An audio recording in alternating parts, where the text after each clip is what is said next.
नमस्कार, आप सभी का स्वागत है यूथ अध्ययन के चैनल पे। देखिए, एक बार फिर से मैं आप सभी के बीच एचपी टीजीटी कमीशन 2025 के लिए जीके का पार्ट 22 लेके आ चुका हूँ। पार्ट 22 का जो पहला क्वेश्चन है कि इनमें से किस भारतीय राष्ट्रपति का कार्यकाल सबसे कम था। अगर बात की जाए कि भारत के ऐसे राष्ट्रपति जिनका कार्यकाल सबसे कम रहा था, तो option C doctor Zakir Hussain Bharat के ऐसे राष्ट्रपति हैं जिनका कार्यकाल सबसे कम माना जाता है। अगर डॉक्टर जाकिर हुसैन की बात की जाए, इनके कार्यकाल की बात की जाए, तो इनका कार्यकाल जो है वो 13 मई 1967 से 3 मई 1969 तक चलता है। मात्र 2 साल इनका कार्यकाल चलता है, इस बात को आपने याद रखना है। अगर डॉक्टर जाकिर हुसैन की बात की जाए तो ये भारत के पहले मुस्लिम राष्ट्रपति थे। बहुत बार ये क्वेश्चन पूछा जाता है कि भारत के पहले मुस्लिम राष्ट्रपति कौन है, तो भारत के पहले मुस्लिम राष्ट्रपति थे डॉक्टर जाकिर हुसैन। क्वेश्चन ये भी पूछा जाता है कि भारत के ऐसे राष्ट्रपति जिनकी मृत्यु पद पर रहते हुए हुई, तो इनका नाम था डॉक्टर जाकिर हुसैन। इनकी जो मृत्यु होती है तब ये भारत के राष्ट्रपति होते हैं, तो पद पर रहते हुए जिनकी मृत्यु होती है भारत के ऐसे राष्ट्रपति, तो इनका नाम भी डॉक्टर जाकिर हुसैन है। डॉक्टर जाकिर हुसैन की अगर बात करें, इनको 1962 में भारत रत्न अवार्ड से सम्मानित किया गया था और इनका जो कार्यकाल है वो सबसे कम या सबसे कम माना जाता है भारत के ऐसे राष्ट्रपति, और ऑप्शन सी यहाँ से बिल्कुल सही हो जाएगा। अगर आप टीजीटी कमीशन की तैयारी कर रहे हो 2025 के लिए, तो हमारा बैच अभी शुरू हो चुका है। अगर आप हमारे बैच से जुड़ना चाहते हो तो आप इस नंबर पर जल्दी से जल्दी कॉन्टैक्ट कर ले 7876945409। यहाँ पर लाइव प्लस रिकॉर्डेड क्लासेस आपके लिए रहने वाली है। इस बैच की जो फीस है वो मात्र 499 रुपये है। अगर आप इस बैच के साथ जुड़ना चाहते हो, जहाँ पर हम आपको हैंड रिटन नोट्स भी देने वाले हैं, तो इस बैच की पूरी जानकारी लेने के लिए आप इस नंबर पे कांटेक्ट कर सकते हैं। इसके अलावा ऑप्शन में और भी यहाँ पर राष्ट्रपतियों के नाम दिए हैं। अगर बात करते हैं नीलम संजीव रेड्डी, नीलम संजीव रेड्डी भारत के पहले ऐसे राष्ट्रपति थे जो 6ठे नंबर के राष्ट्रपति, तो ये भारत के थे ही थे, लेकिन ये भारत के पहले ऐसे राष्ट्रपति थे जिनको सर्वसम्मति मतलब कि निर्विरोध चुना गया था। मतलब इन्होंने कोई भी चुनाव नहीं लड़ा था, इनके खिलाफ किसी ने भी चुनाव नहीं लड़ा, इनको सर्वसम्मति से चुना गया था। तो निर्विरोध चुने जाने वाले भारत के पहले राष्ट्रपति, तो इनका नाम था नीलम संजीव रेड्डी। उसी प्रकार अगर बात करते हैं यहाँ पर ज्ञानी जैल सिंह। अगर ज्ञानी जैल सिंह की बात की जाए, ज्ञानी जैल सिंह भारत के 7वें नंबर के राष्ट्रपति थे, इस बात को आपने याद रखना है। और अगर इनकी बात की जाए, यह भारत के पहले सिख राष्ट्रपति, जिस प्रकार डॉक्टर जाकिर हुसैन भारत के पहले मुस्लिम राष्ट्रपति थे, उसी प्रकार ज्ञानी जैल सिंह की अगर बात की जाए तो ये भारत के पहले सिख राष्ट्रपति थे। इनका जो कार्यकाल 1982 से 1987 इनका कार्यकाल जो है वो माना जाता है ज्ञानी जैल सिंह का। और यहाँ पे ऑप्शन में डॉक्टर सर्वपल्ली राधाकृष्णन दिया है। बहुत सारे क्वेश्चन इनसे पूछे जाते हैं डॉक्टर सर्वपल्ली राधाकृष्णन से। अगर डॉक्टर सर्वपल्ली राधाकृष्णन की बात की जाए, ये भारत के पहले उपराष्ट्रपति थे। जब ये भारत के पहले उपराष्ट्रपति थे, उसके बाद इनको भारत का दूसरे नंबर का राष्ट्रपति भी बनाया जाता है। भारत के प्रथम राष्ट्रपति डॉक्टर राजेंद्र प्रसाद है, और भारत के एकमात्र राष्ट्रपति है जिनको 2 बार राष्ट्रपति बनाया गया है, वो है डॉक्टर राजेंद्र प्रसाद। भारत के पहले भी है और भारत के ऐसे राष्ट्रपति भी है जिनको 2-2 बार राष्ट्रपति बनाया गया है, वो है डॉक्टर राजेंद्र प्रसाद।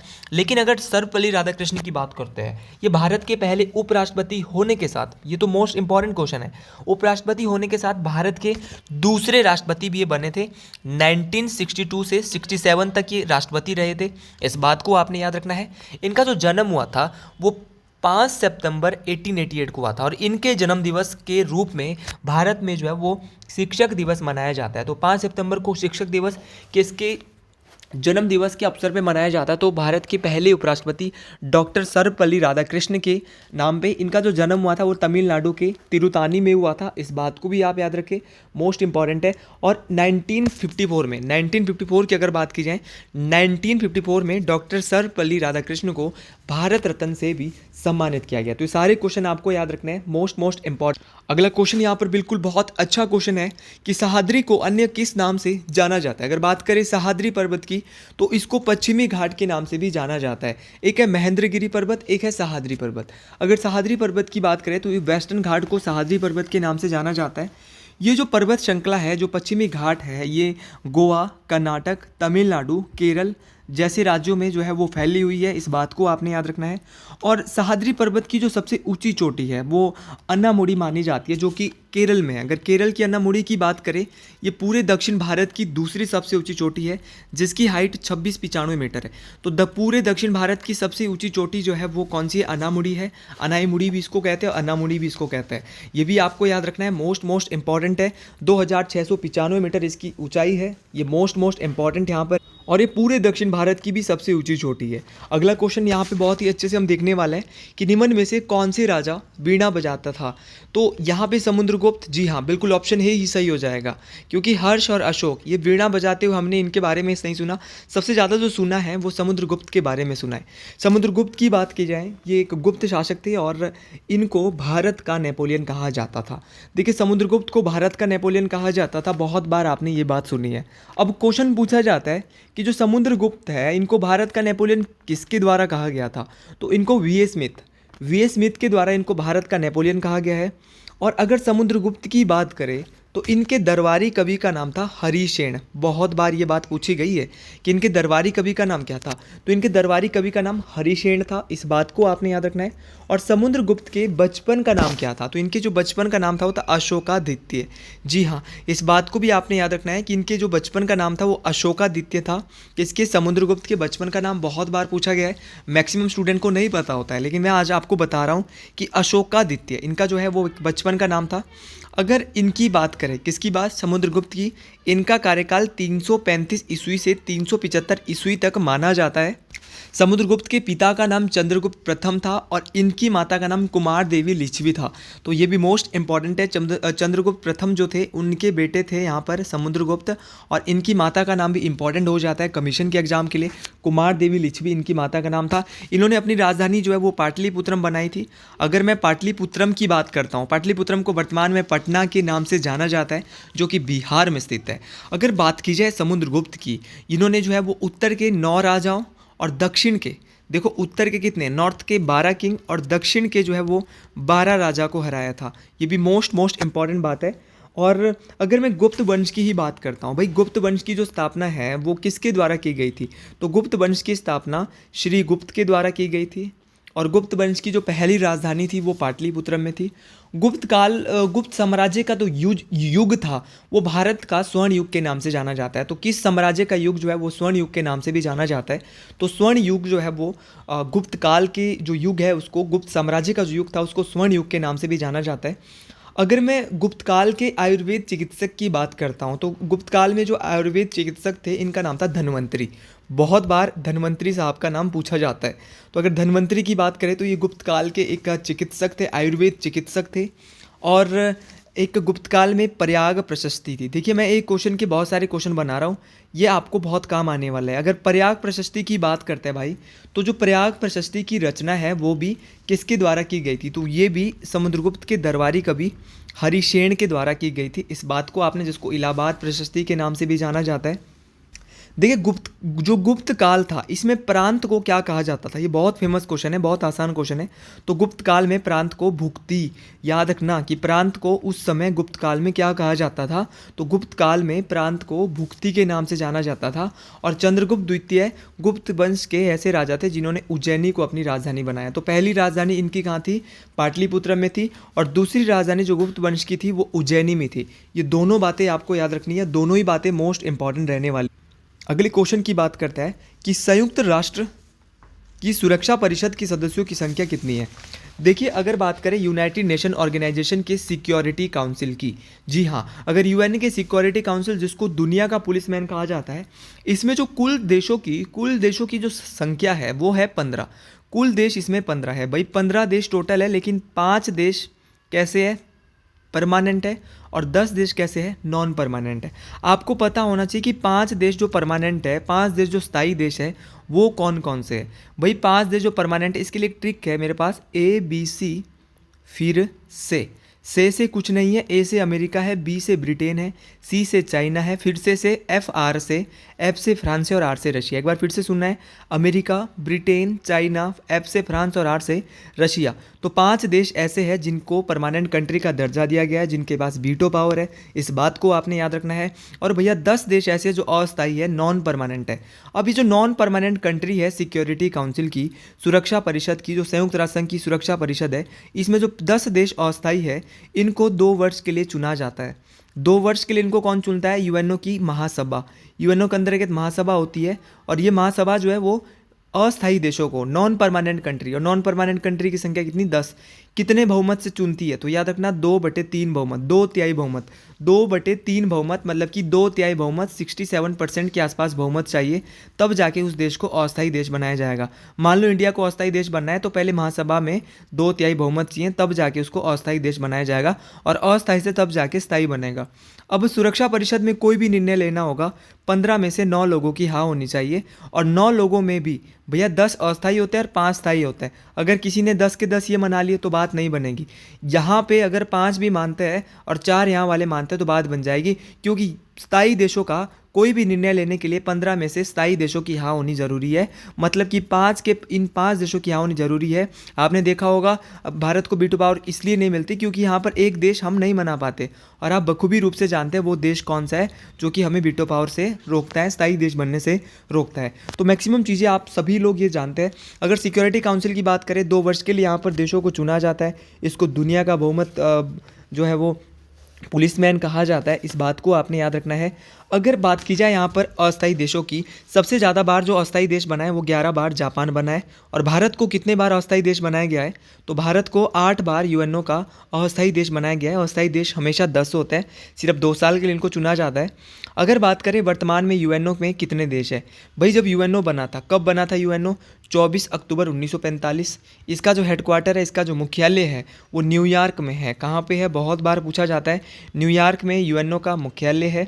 और अगर बात की जाए जब ये बना था तो 51 देशों ने इस साथ हस्ताक्षर किए थे, इसकी संधि के साथ, और 51वां जो देश इसके साथ जुड़ा था वो पोलैंड था। लेकिन वर्तमान में यूएनओ के अंतर्गत 193 देश है।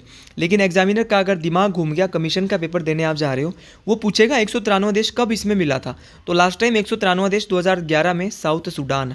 जी भैया, ये क्वेश्चन बहुत इंपॉर्टेंट है।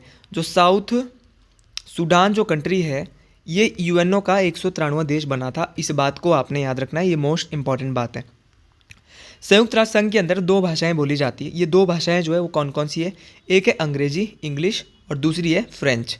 तो अंग्रेजी और फ्रेंच वहाँ पर मुख्य रूप से यूएनओ के अंतर्गत, संयुक्त राष्ट्र संघ के अंतर्गत भाषा बोली जाती है। बहुत इंपॉर्टेंट है।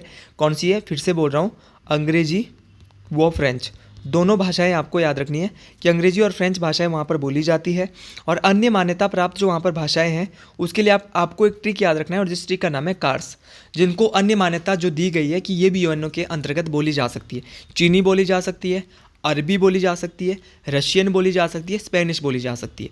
तो 4 भाषाएं ऐसी है जो कि अन्य मान्यता प्राप्त भाषाएं हैं यूएनओ के अंतर्गत। और यूएनओ के जो वर्तमान में महासचिव है, इनका नाम बहुत इंपॉर्टेंट है भाई। 2022 में फिर से इनको बनाया गया है एंटोनियो गुटेरस। तो याद रखना है, एंटोनियो गुटेरस जो है ये क्या है? तो एंटोनियो गुटेरस जो है वो एंटोनियो गुटेरस, तो ये जो है वो वर्तमान में यूएनओ के महासचिव है। और कौन से नंबर के? 9वें महासचिव इनको बनाया गया है।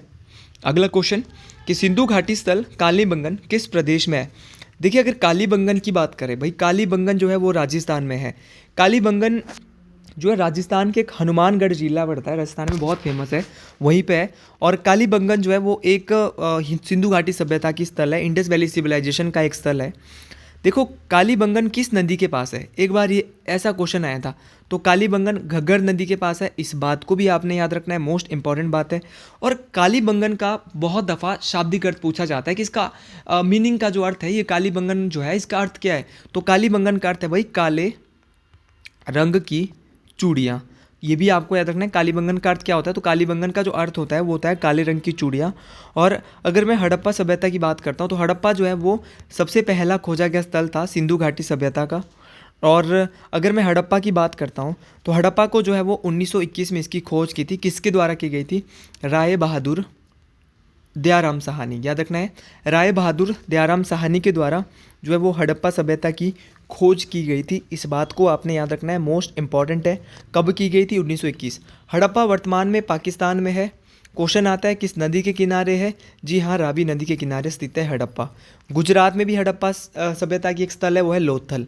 अगर मैं लोथल की बात करता हूँ, लोथल जो है वो हड़प्पा सभ्यता का सबसे बड़ा बंदरगाह भी था, और लोथल को ही हड़प्पा सभ्यता या सिंधु घाटी सभ्यता का पतन का स्थल भी कहीं ना कहीं माना जाता है। बहुत इंपॉर्टेंट बात है। क्वेश्चन आता है कि जो हड़प्पा सभ्यता के लोग थे वो किस कलर की मिट्टी के बर्तन बनाते थे? मिट्टी के बर्तन बनाते थे कैसे रंग के? तो भाई लाल रंग के। ये तो मोस्ट इंपॉर्टेंट है। आपने घड़ा भी देखा होगा तो वो भी लाल रंग का ही बनाया जाता है मैक्सिमम टाइम।